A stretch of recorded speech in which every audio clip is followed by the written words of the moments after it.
नमस्कार दोस्तों, मैं हूं अनिरुद्ध, आप सभी का द सिविल गुरुजी और स्वैग से स्वागत है आप सभी का मेरे चैनल पे। कैसे हैं आप लोग? तो आपके रिक्वेस्ट पे एक दमदार वीडियो लेके मैं हाजिर हूं मेरे चैनल पे। तो इस वीडियो पे आपसे बात करने वाला हूं कुछ खतरनाक सा निंजा टेक्निक के बारे में जो आपके एमसीक्यू सॉल्व करने का नजरिया ही बदल देगा। आप किसी एमसीक्यू सॉल्व करते वक्त बुरा फंस चुके हो, आपको कंफ्यूजन हो रहा है, आपका टाइम वेस्ट हो रहा है, आपको लग रहा है ये भी हो सकता है, ये भी हो सकता है, कैसे कंफ्यूजन से बाहर आए और कैसे तुक्का भी साइंटिफिकली लगाया जाए, जानने के लिए देखते रह जाएगा इस वीडियो के एंड पे, क्योंकि अभी तो सारे के सारे एग्जामिनेशन ही ऑलमोस्ट एमसीक्यू ही हो गया है। ट्रेंड वही है एक्चुअली, कोई भी कंप्यूटर एग्जाम की चाहे आप तैयारी करो। So please stay tuned till the end of the video and if you are new to this channel, a subscription would be phenomenal. So that also, और एक लाइक जरूर कर देना यार, तो उससे इस और कमेंट जरूर कर देना, उससे वीडियो बनाने में भी और ज्यादा अच्छा मोटिवेशन मिलता है इस तरीके से वीडियो आपके सामने लाने के लिए, और शेयर भी कर देना। Stay tuned till the end of this video.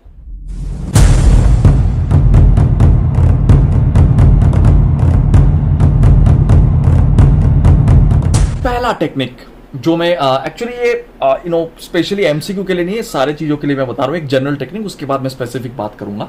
So first जो टेक्निक के बारे में बात करूंगा वो है क्या, कभी कभी मैं कुछ लोगों को देख चुका हूं ना, कॉम्पिटिटिव एग्जामिनेशंस लाइक गेट बोलो, ईएससी प्रीलिम्स बोलो, जेई बोलो, उसमें सर वो क्या करते हैं ना, कुछ लोग हैं एकदम शुरू से शुरू करते हैं और कुछ लोग एकदम एंड से शुरू करते हैं। तो क्या होता है, एग्जामिनर को ये पता चल चुका है, कुछ लोग तो आइदर शुरू से शुरू करेंगे, कुछ लोग या फिर एंड से शुरू करेंगे। तो पहले वो क्या करते थे, सिर्फ और सिर्फ शुरू में टफ क्वेश्चन दे देते जाकि वहां पे आपके टाइम बर्बाद हो जाए। ठीक है, तो आप एक ही क्वेश्चन लेके फंस गए, फिर गया आपका। कुछ लोग इसको देख के एंड से शुरू करते थे, तो अभी एंड पे भी उन्होंने लगा दिया खतरनाक सा question. So the main point is that कि कोई भी सीक्वेंस फॉलो करने की जरूरत नहीं है, बस क्वेश्चन को देखो, टिक मारते जाओ, जो आपको आ रहा है वो करो। तो इसमें मैं 3 पास मेथड का इस्तेमाल करता हूं। एक्चुअली 3 पास मेथड ये कहता है कि फर्स्ट पास जो है, जो मानो 3 घंटे का पेपर है, उसमें फर्स्ट पास इज रफली गोइंग टू टेक अराउंड से maximum to maximum 45 minutes to 1 hour, जिसमें सर आप वो क्वेश्चंस कर लोगे। आप एकदम शुरू से स्टार्ट कर रहे हो 1, जो क्वेश्चन कुछ होता है ना सर, जो देख के ही आपको पता चल जाता है कि सर ये मुझे आता है, उस टाइप ऑफ जो एमसीक्यूज है, तो सर उसको देखो, फटाफट उस पर टिक मारो, जो आपको आता है उस पर टिक मारो, जो नहीं आता है छोड़ दो for the second and third passes. Second pass में जब आप आ रहे हो तो उसमें उस तरह के क्वेश्चन को करोगे जो आपको आता है, लेकिन which are time consuming, little bit of time consuming over there, जिसमें आपको पता है कि yes it requires somewhat little bit of more time actually, but हाँ थोड़ा कैलकुलेशन है उसमें, बट आप कर लोगे। उसको रखो सेकेंड पास में। थर्ड पास में the remaining time, actually remaining से हाफ एन आवर और 40 मिनट्स और 45 मिनट जो टाइम बचेगा, उसमें वो क्वेश्चंस जो आपको बहुत ज़्यादा दिमाग लगाना होगा, आपको लॉजिकली सोचना होगा, पर question is going to take 1 minute 2 minute time, वो सब क्वेश्चन है थर्ड पास में।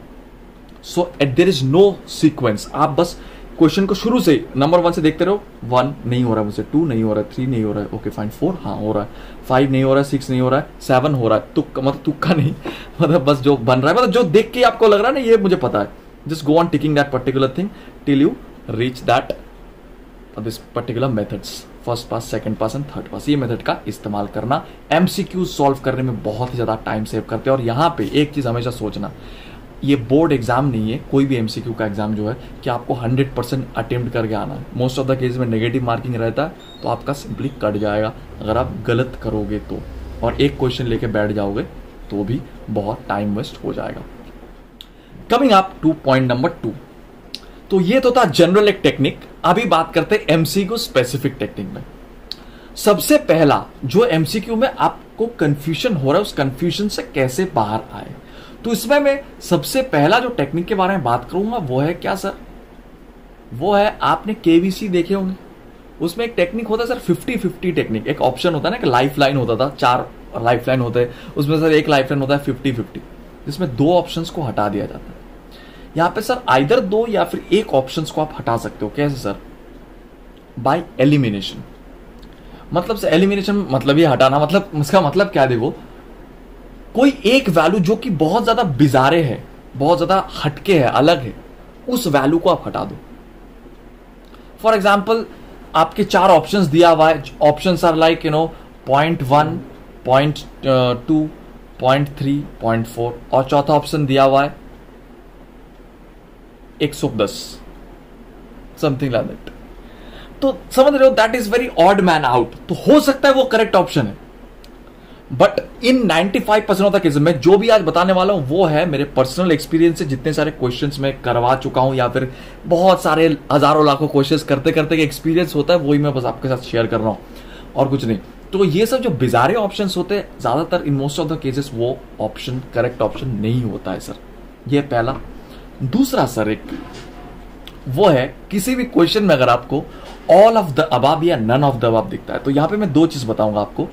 First point is that whenever you see this option all of the above, तो sir in most of the cases, मैं आपको बता रहा हूं इन 90% ऑफ द केसेस ऑलमोस्ट, मैं देखिए ये सब जो 90% 80% किस हिसाब से बोल रहा हूं, मैं 2 एग्जाम का पूरा पेपर, जितने अभी तक 25 साल 20 साल 25 साल का पेपर मैं एनालिसिस कर चुका हूं। 3 एग्जाम का, एक है जेई एसएससी का, एक है ईएससी प्रीलिम्स, एक है गेट। तीनों एग्जाम के पेपर को एनालिसिस करके मैं आपके सामने ये डेटा पेश कर रहा हूं। तो ये साइंटिफिक डेटा है, ये कोई मनगढ़ंत कहानी नहीं है।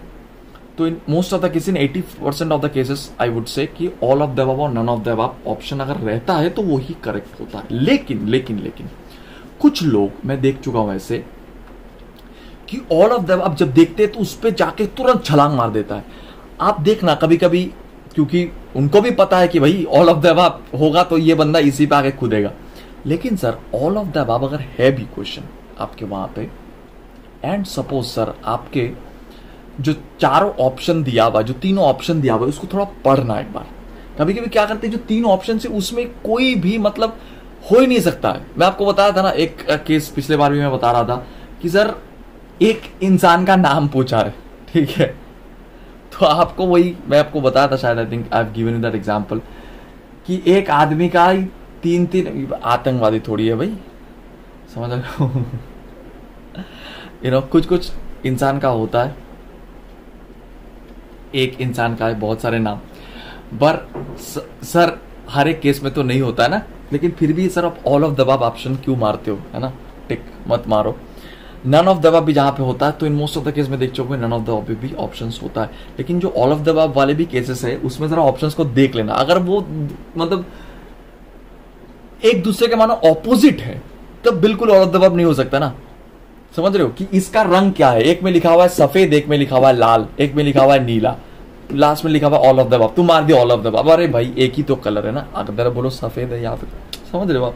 तो इस तरह की बहुत सारे कॉन्ट्राडिक्टरी ऑप्शंस अगर रहता है तो बिल्कुल ऑल ऑफ द अबव नहीं होगा, ये चीज को देख लेना, ठीक है। नेक्स्ट टेक्निक की तरफ बढ़ते हैं। ये टेक्निक मुझे पता चला एक्चुअली, सिंस मैं भी बहुत सारे एमसीक्यू सेटअप कर चुका हूं, तो मैं जब क्वेश्चंस बनाता हूं और ये मतलब नेचुरल सा टेंडेंसी है, मैं देख चुका हूं एग्जामिनर की भी, जो बाकी भी लोग एग्जाम्स का क्वेश्चंस बनाते, वहां पे नॉर्मली ऑप्शन ए होने का चांस बहुत कम रहता है। सबसे ज्यादा आपको लालच देने वाला जो ऑप्शन है ना सर, वही ऑप्शन होता है option A. And even in the cases like in case of the exams like get and other technical examinations, वहां पे सर तो क्या करते हैं कि जो गलत आपके जो ऑप्शन आप मतलब गलत करके जो आंसर ला रहे हो, वही वो ऑप्शन ए में डालते। उनको पता है, वो माइंड गेम खेलते हैं आपके साथ कि सर आप गलत कर रहे हो, कुछ ना कुछ कर रहे हो आप, गलती करने के बाद जो आंसर आ रहा है आप देख रहे हो, अरे यार ऐसे तो हमको कुछ आता नहीं है। उसके ऊपर से सर जो आपके पेपर में दिख रहा है वो वहां पे, कमाल हो गया सर, मारो टिक, और वहां पे आपका कट गया। ऐसे तो सर अगर नहीं आता तो 0 आता, लेकिन अब यहाँ पे -2.67 लेके आ रहे हो। So understand this particular point. Normally option A होने का चांसेस कम होता है, ऑप्शन डी होने का चांसेस, अगर मैं चांसेस के अनुसार बताऊं, मैं जब मैं मतलब क्वेश्चन सेट करता हूं, मैं एग्जामिनर के एक माइंडसेट आपको बता रहा हूं एज एन एग्जामिनर। मानो मैं क्वेश्चन सेट कर रहा हूं, तो मैं ये जानबूझ के देता हूं ऑप्शन ए ताकि ऑप्शन ना हो। मतलब मैं ये देखो सारे में चीजें बता रहा हूं based on experience, based on मतलब मोस्ट ऑफ द केस, ऐसे कोई रूल नहीं है कि यही। जब तुम्हारा कंफ्यूजन है, जब कंफ्यूजन नहीं है तब तो कोई बात ही नहीं है। ये सब चीजें मैं बता रहा हूं if you are having any confusion. तो मानो ऑप्शन ए मैंने दिया या चलो ऑप्शन ओ के तो जरूर मैं गलत दूंगा, क्योंकि नहीं, अब सही ऑप्शन दे देता हूं, समझ रहे हो? तो और एकदम लास्ट में भी मैं गलत ऑप्शन डालूंगा। तो ऑप्शन ए और डी जो टर्मिनल ऑप्शन है, ये होने का चांस सबसे कम होता है। अगर D all of the above none of the above होता है तो फिर अलग कहानी है। लेकिन sir most of the case देखना आप ऑप्शंस बी और सी में से होता है। आइदर अगर वो पहले वाला जो टेक्निक मैंने एलिमिनेशन टेक्निक बताया उसके सिवाय सारे वैल्यूज एक जैसे दिखने में है, या फिर कॉन्सेप्चुअल कुछ डेटाज है ऑप्शंस में, मतलब कोई न्यूमेरिकल डेटा नहीं है, तो फिर बी और सी ज्यादातर ऑप्शन होता है। इसमें से भी अगर आप मुझे बोलोगे तो इन 70 to 80% ऑफ द केसेस मैं ऑप्शन बी करेक्ट ऑप्शन जैसे बनाता हूं।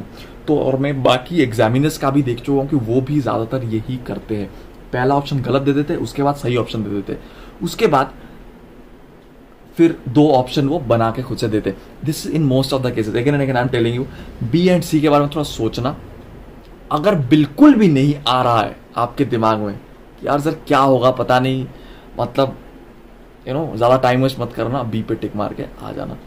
अगेन इट्स अ साइंटिफिक तुक्का मेथड। साइंटिफिक इसलिए बता रहा हूं क्योंकि ये एक empirical you can say data, statistical data, जो मैं बहुत सारे पास्ट 20 साल 25 साल 3 एग्जाम का पेपर एनालिसिस करके मैं आपको बता रहा हूं मोस्ट ऑफ द केसेस क्या होता है।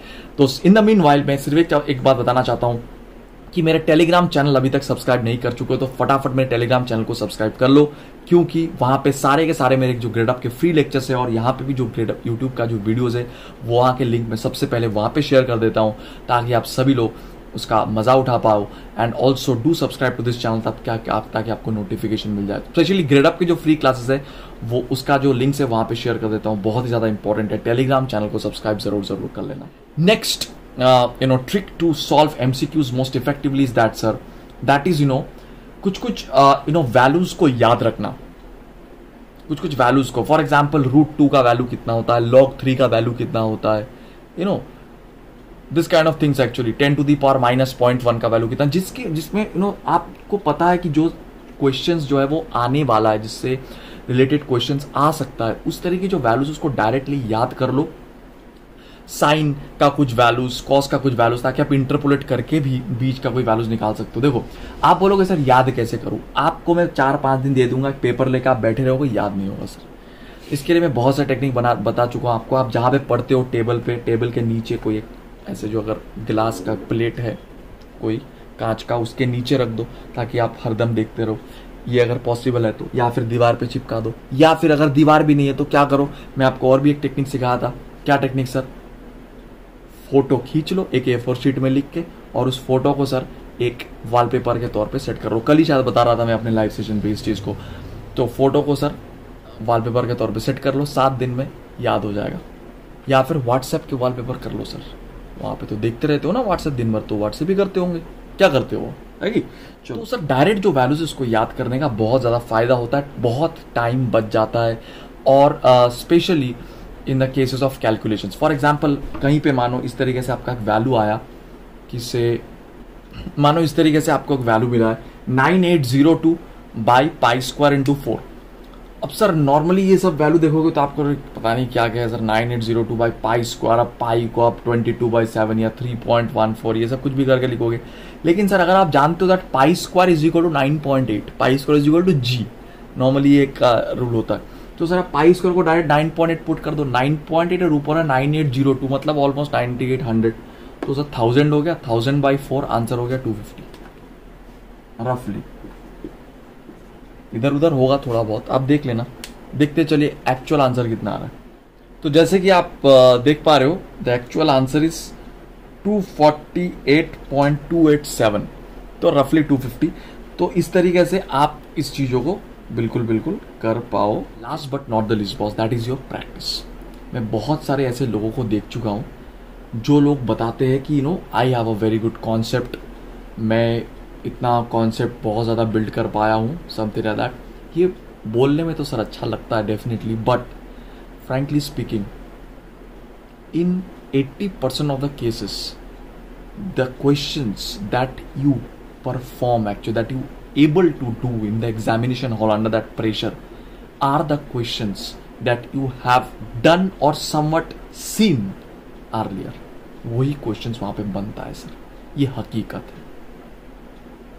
तो आप बोल रहे हो सर जो टॉपर है वो क्या है, उसका इंटेलेक्ट बहुत ज्यादा है आपसे, ये नहीं है सर कंपटीटिव एग्जाम में। वो ज्यादा दुनिया देखा है, दुनिया मतलब ज्यादा क्वेश्चंस की इन्वेंटरी उसके पास है, उसका मेमोरी रिटेंशन थोड़ा ज्यादा है, वो ज्यादा क्वेश्चंस देख चुके, ज्यादा एरिया पे एक्सपोज्ड हो चुके उनके brains. That's the only difference. आप थोड़ा प्रैक्टिस कम कर चुके हो, आपका एरिया ऑफ एक्सपोजर कम हुआ है, इसीलिए आप पीछे हो। आपका कॉन्सेप्ट कितना भी तगड़ा हो जाए सर, अगर आप बहुत ज्यादा प्रैक्टिस नहीं कर रहे हो एमसीक्यू, तो एमसीक्यू नहीं बनता है। ये तो हकीकत है, आप लिख के ले लो। This is not an examination, specially the objective examination where MCQs are involve. वहां पे सर वो चीजें नहीं होता कि ये आप बहुत कुछ कॉन्सेप्ट एकदम लगा के दिमाग में वो आप चीजें करोगे तो क्वेश्चन बनेगा। It's not like that. आपको वो क्वेश्चन पहले कहीं पे देखे हो क्या, मतलब उस क्वेश्चन को नहीं बता रहा हूं, मतलब उस तरीके के क्वेश्चन, वो कॉन्सेप्ट्स, वही क्वेश्चन बनता है sir. And rest of the questions में से 10 to 20% एक्चुअली बनता है, रेस्ट ऑफ द पीपल नहीं बनता। This is the truth. तो sir please prepare very very hard. Please try to subscribe to all our Gradeup super courses, जहां पे sir आपके क्वेश्चंस के साथ साथ concepts as well as mock test, तो तीनों का क्विजेस, डेली क्विजेस, सब कुछ आपके लिए मुहैया करवाया जाता है। तो ग्रेड अप ऐप को डाउनलोड करो, सबसे पहले डिस्क्रिप्शन पे लिंक दिया हुआ है, मुझे कर लो फॉलो, टर्न ऑन कर लो नोटिफिकेशंस को, और बहुत ही ज्यादा इंपॉर्टेंट मेरे टेलीग्राम चैनल को ज्वाइन कर लो। ओके, एंड कीप प्रैक्टिसिंग, क्योंकि मैं बहुत सारे फ्री प्रैक्टिस सेशंस भी आपके लिए लाता हूं, तो मैं यही चाहता हूं कि आप एक भी फ्री प्रैक्टिस सेशन मिस ना करो, एटलीस्ट जो फ्री है। बाकी तो पेड में तो definitely concepts plus daily quizzes etcetera वो तो है ही, पर एटलीस्ट आप फ्री जो सेशन है वो मिस ना करो। इसलिए बता रहा हूँ, बार बार बता रहा हूँ, टेलीग्राम चैनल्स को ज्वाइन कर लो। मेरा जो टेलीग्राम चैनल है डिस्क्रिप्शन पे लिंक प्रोवाइडेड है। सो आज के लिए इतना ही। Thank you for being here for so long, and I wish that all are safe. बहुत अच्छे से रहो, आप सेफ रहो, और मिलते हैं आपसे बहुत जल्दी नेक्स्ट वीडियो पे। इस वीडियो को जरूर यार लाइक बटन को दबा देना अगर अच्छा लगा तो। वीडियो को नीचे कमेंट करके मुझे बताना what did you like and what sessions do you want actually like this, और किस टॉपिक पे चाहते हो वीडियो वो। और the last thing is actually your subscription.